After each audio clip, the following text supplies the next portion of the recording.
আজ আমি এমন তিনজন মানুষের নাম বলবো যাদেরকে তোমরাও ছোটবেলা থেকে খুঁজে বেড়াচ্ছ আর পেলেই গালাগাল দিতে চাও। এরা আমাদের রিয়েল লাইফে সুখ শান্তি কেড়ে নেওয়া আসল ভিলেন। নাও সবার প্রথমে এনার সাথে দেখা করো। ইনি হলেন হোরেস ম্যান, যিনি একদিন হঠাৎ দেখতে পান বাচ্চা ছেলেমেয়েরা স্বাধীনভাবে আনন্দ করছে, মাঠে খেলছে, মজা করছে। ব্যাস, এনার সেটা সহ্য হলো না। ইনি সঙ্গে সঙ্গে স্কুল যাওয়ার নিয়মটা বানিয়ে ফেললেন আর বললেন পড়াশোনা করে যে গাড়ি ঘোড়া চড়ে সে। এই ভদ্রলোক যদি 1837 সালে স্কুল সিস্টেম না বানাতেন তাহলে আজ আমরা সবাই খেলে বেড়াতে পারতাম। স্কুল বানিয়ে এই অত্যাচার শেষ না, এরপর এলেন আমাদের লিস্টের দ্বিতীয় খলনায়ক রবার্টো নেভিলিস।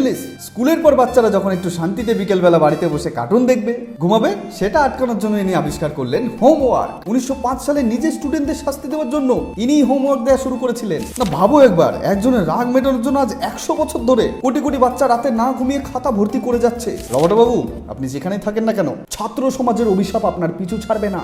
এবার আসি আমাদের লিস্টের সবচেয়ে বড় ডন, মহাগুরু এবং আলটিমেট ভিলেনের কাছে। স্কুল সহ্য করা গেল, হোমওয়ার্কও কোনো মতে টুকে পাস করা গেল, কিন্তু ইনি এসে আমাদের বেঁচে থাকার ইচ্ছাটুকু কেড়ে নিলেন। নাও, যার খোঁজে এতদিন ছিলে দেখা করে নাও। ইনি হলেন হেনরি ফিসেল, যিনি আবিষ্কার করলেন এক্সাম বা পরীক্ষা। 19বিংশ শতাব্দীতে এই মহাপুরুষের মনে হলো মানুষ কতটা জ্ঞানী সেটা টেস্ট করার জন্য প্রতি বছরের শেষে 3 ঘন্টার একটা নরককুণ্ড তৈরি করা দরকার। হেনরি বাবু, আপনার এই এক লাইনের আইডিয়ার জন্য আজ লাখ লাখ বাচ্চার পিঠে মায়ের ঝাঁটার বাড়ি আর বাবার বেল্টের মার খেতে হয়। তাহলে বন্ধুরা, আজ জানতে পারলে তোমাদের ছোটবেলাটা কারা ধ্বংস করেছে? তাহলে এবারে কমেন্টে গিয়ে এই 3 জনের উদ্দেশ্যে তোমার মনের শ্রদ্ধা একবারে উজাড় করে দাও। নমস্কার।